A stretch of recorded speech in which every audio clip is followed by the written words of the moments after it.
Cholesterol తగ్గించే గుణాల గురించి, ఎందుకు తగ్గించాలి, ఎంత ఉంచాలి, రకరకాల బ్యాడ్ కొలెస్ట్రాల్స్ ఏంటి, గుడ్ ఏంటి, వీటి గురించి డిస్కస్ చేద్దాం.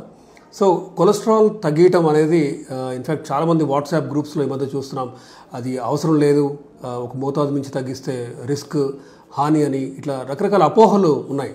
So it is important to dispel these fads and myths. So మనం అర్థం చేసుకోవాల్సింది ఏంటంటే ఎల్డిఎల్, లో డెన్సిటీ లైపోప్రోటీన్ అనేది ఖచ్చితంగా అంటే అందరికీ ఒకటే కాదు.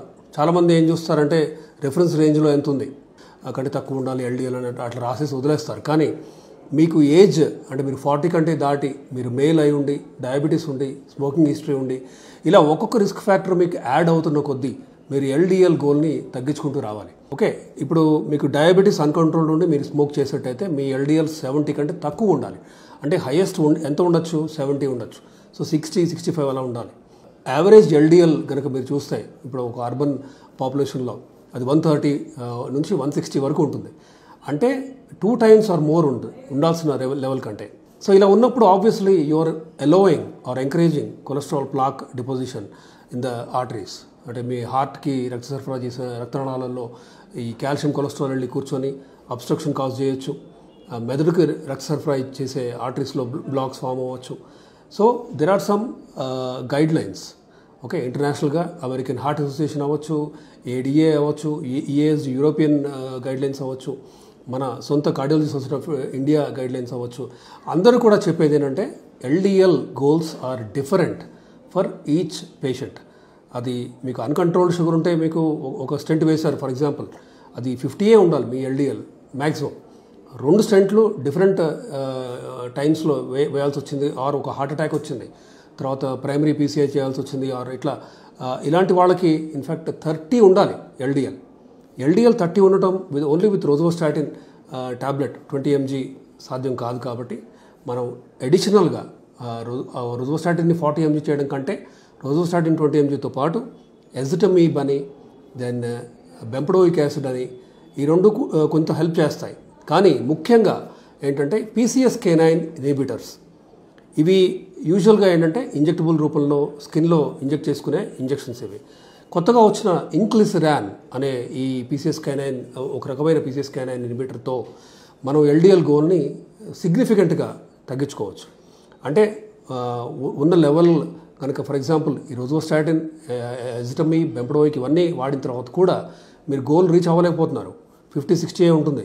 When it has to be 30, అప్పుడు మీరు ఖచ్చితంగా ఈ ఇంక్లిసిరాన్ అనే మందు వాడాల్సి వస్తుంది. ఇది వన్స్ ఇన్ 6 months. ఇది వాడితే కొలెస్ట్రాల్ ప్లాక్ రిగ్రెషన్ అవుతుందని కూడా ప్రూఫ్ ఉంది. అంటే మీ సిటీ యాంజియో కానీ యాంజియోగ్రామ్ కానీ చేస్తే 30-40% బ్లాక్ ఉంది, ఆర్ 40-50% బ్లాక్ ఉంది, స్టెంట్ వేసేంత తీవ్రంగా లేదు అన్నప్పుడు మీరు మీ ప్లాక్ బర్డన్ని తగ్గించుకోవడానికి వాడాల్సిన మందు ఇంక్లిసిరాన్. అఫ్కోర్స్ రోజోస్టాటిన్ ఈ వేరే కొలెస్ట్రాల్ తగ్గించే వేరే మందులతో పాటు ఇవ్వాల్సిన అడిషనల్గా ఇవ్వాల్సిన మందు ఇది. కానీ ప్లాక్ రిగ్రెషన్ అవుతుంది అంటే ఫ్యూచర్లో హార్ట్ అటాక్ రిస్క్ తగ్గచ్చు అని కూడా స్టడీస్ చెప్తున్నాయి. కాబట్టి కొలెస్ట్రాల్ తగ్గించుకోవడం గురించి అపోహల్ని వీడండి. మీరు మీ కార్డియాలజిస్ట్ ఆర్ ఫిజిషియన్తో డిస్కస్ చేయండి. ఈ వన్ సైజ్ ఫిట్స్ ఆల్ లాగా కాదు, వన్ లెవెల్ ఫర్ ఎవ్రీబడి అనేది తప్పు, రిఫరెన్స్ రేంజ్ అనేది. సో ఖచ్చితంగా మీకు మీరే పక్కనున్న రిఫరెన్స్ రేంజ్ని చూసి ఒక కంక్లూజన్కి రాకండి. ఒక qualified evidence based medicine practice చేసే ఫిజిషియన్ని కలవండి, డిస్కస్ చేయండి. మీకున్న రిస్క్ ఫ్యాక్టర్స్కి మీ ఎల్డిఎల్ ఎంత ఉండాలి అని డిస్కస్ చేసుకోండి. సో ఖచ్చితంగా ఎల్డిఎల్ గోల్ని రీచ్ అవ్వాలంటే ఈ ఇంక్లిసిరాన్ గ్రూప్, PCSK9 గ్రూప్లో మనకి ఇవోలుక్యుమాబ్ ఉంది, రెపాతా అని అందుబాటులో ఉంది. అది వన్స్ ఇన్ 2 weeks. ఇప్పుడు కొత్తగా వచ్చింది మాత్రం once in 6 months. Of course cost కూడా కొంచెం ఎక్కువే ఉంటుంది, 80,000 per year అవుతుంది.